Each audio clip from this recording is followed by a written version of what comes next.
pound it down, load it up and truck it. Alright, I'm coming.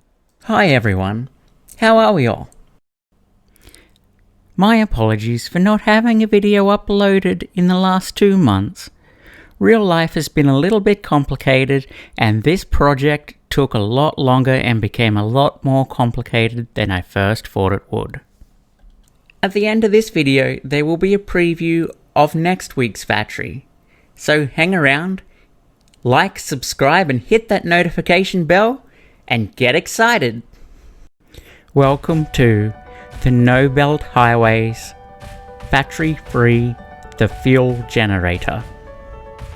Marvelous, isn't it? What's that, Doggo 37? I'm looking at the wrong fuel generator? Oops, indeed. I now present you the giant fuel generator. Started construction before July the 12th. I'm not exactly sure overall how long it has taken to build, just that it was finished 2 days prior to this video. This construction just came to my mind, and everything that needed to be done in order to make it look like a fuel generator was just there in my head. I didn't have to overly think too much about how I was going to construct it. Some areas look a little bit different to what they should, and I've used creative licensing there as we just don't have the construction parts available. And in other areas, I'm waiting for update 5 so that I can improve what they look like. This is just a view of the catwalk above the generator itself alongside the smokestacks. The smokestacks themselves, and the fuel storage tanks on the side here. We come down to where the ladder and stairs should be, which I have not included, and we move towards the front, starting here, where we can see the Fix-It logo and the pipework on the top. And we move around in a clockwise fashion to look at the sides.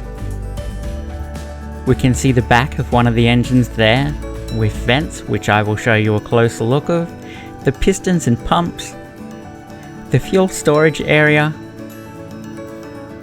engine number 2, the back of the fuel generator where it connects to the electrical grid, with a battery on top, engine number 3, fuel storage tank number 2, and off behind it there, engine number 4.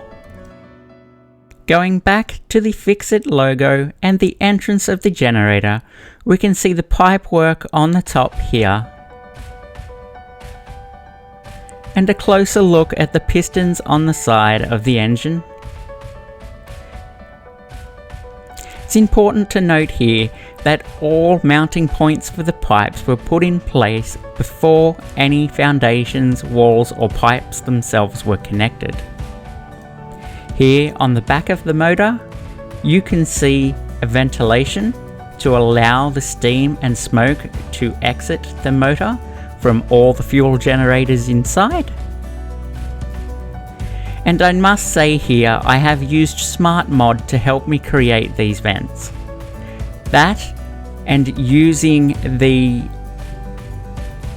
Easy Cheat mod to get the sun in the right position for construction, they are the only 2 mods I have used to help me construct this fuel generator.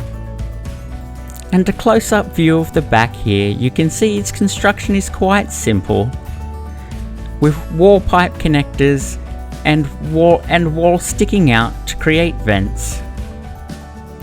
On the very top, we have a sunlight to allow some sun to come down in through the ceiling of the fuel generator.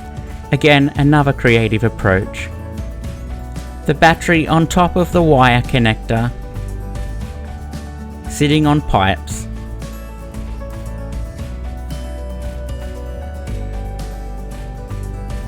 We move now to a close-up view of the fuel storage tanks and the detail that has gone into it here. Unfortunately, at this stage, the fuel storage tanks aren't actually holding the fuel that is used in this construction. Maybe in version 2 it will, but I did not allow enough room within the pipes to allow the fuel to come back and forth, as you can see here. The fuel in the pipes is purely just for decoration.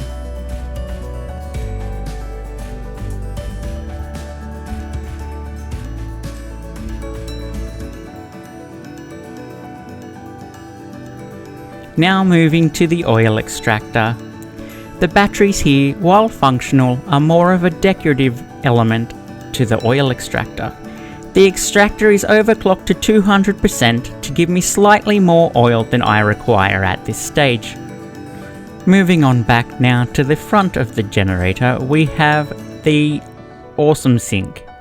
Currently it is sinking all of the polymer resin that is outputted from the recipe I am using. And that's only because I haven't got an area created to turn it into plastic or into fabric. Remember, fix it does not waste. Now let's go inside. At the entrance here we have a nice curve with orange lights and battery backups to provide power if our main production of power were to go out. This facility adds an additional 3,200 megawatts of backup power to the overall world grid.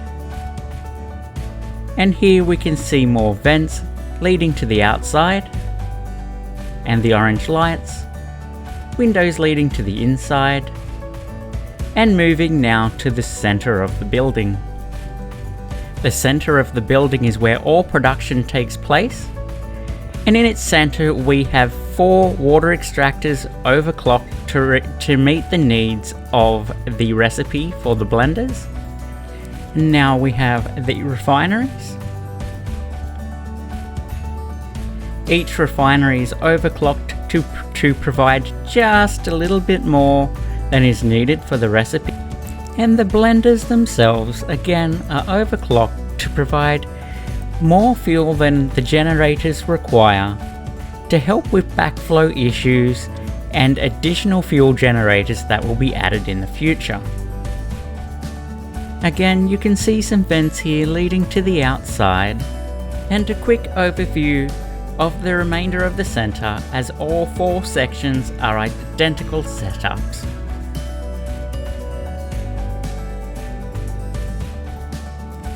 And here we have the only remaining problem in the fuel generator.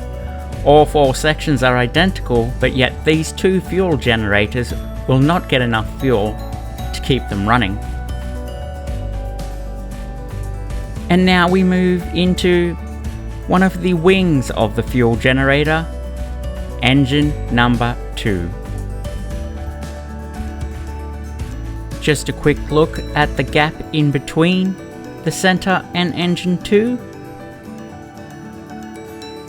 and some of the finer detailing on the wall.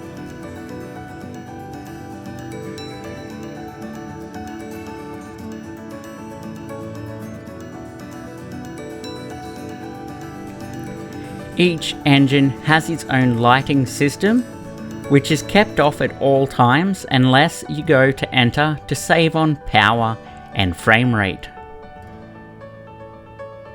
As we enter, we have a small storage buffer, 6 fuel generators on the bottom, with a vent leading to the outside,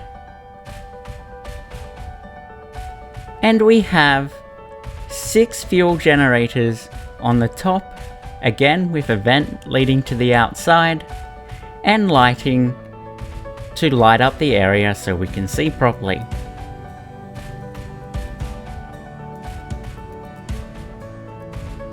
We have a shot now of the central spire or central tower of the batteries that go up the center. I guess you could say it's the main structure. support for this giant generator. We have the skylight from the inside, and a view here of the ventilation in the roof of the center of the fuel generator that leads to the outside.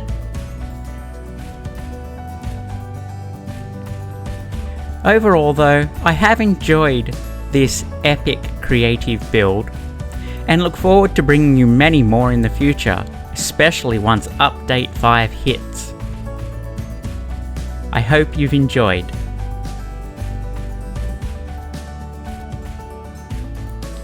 And here's a preview as promised of a build in the future, not next week's video, as this will be considered central storage and will grow and adapt over time. I plan on bringing you an ironwork storage next week.